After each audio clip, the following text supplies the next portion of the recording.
The rain came first, and soft, cold, and uninvited, tapping against the broken roof of the wooden shack as if the heavens themselves mourned.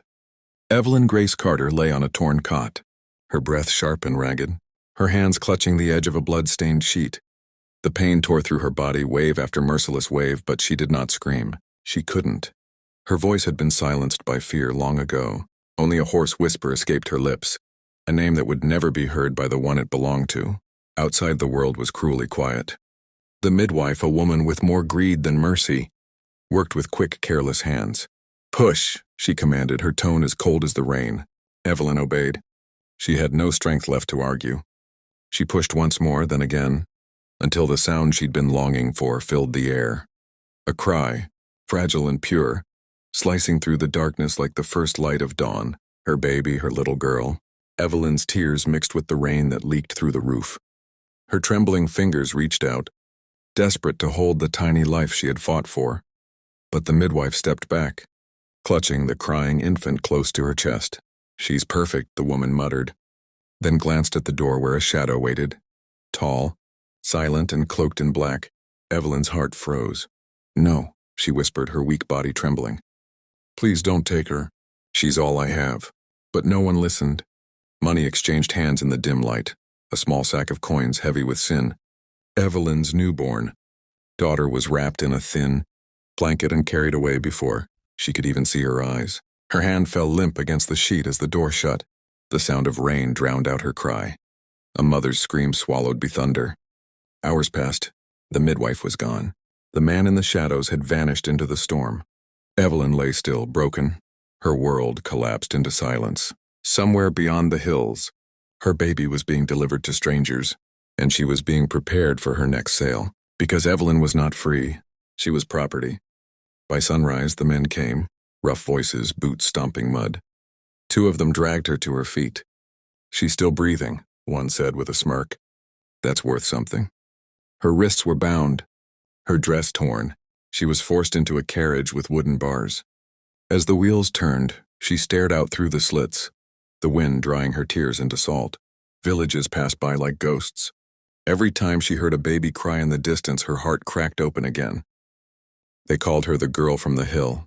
They didn't need her name. In their eyes, she was just another body or another transaction. The carriage stopped hours later in front of a grand estate. Iron gates, polished marble, and guards in clean uniforms. She was too weak to stand, but they pulled her out anyway. The air smelled of roses and rain-soaked earth, a cruel contrast to the filth she'd been trapped in.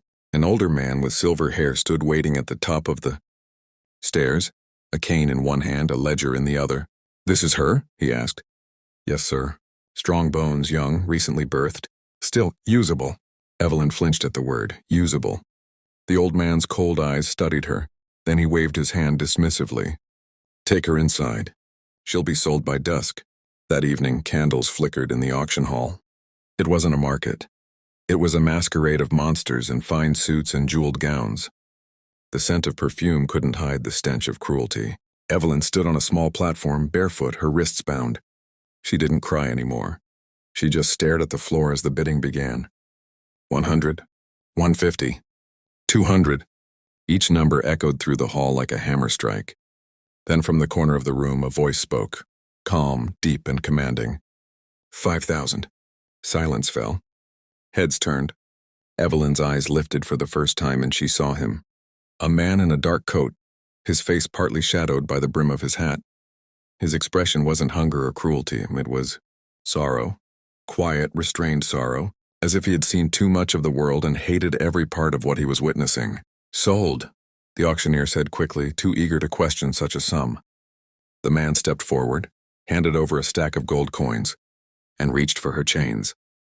His gloved hand brushed her wrist, gentle, careful, as though touching something sacred. "Come," he said softly.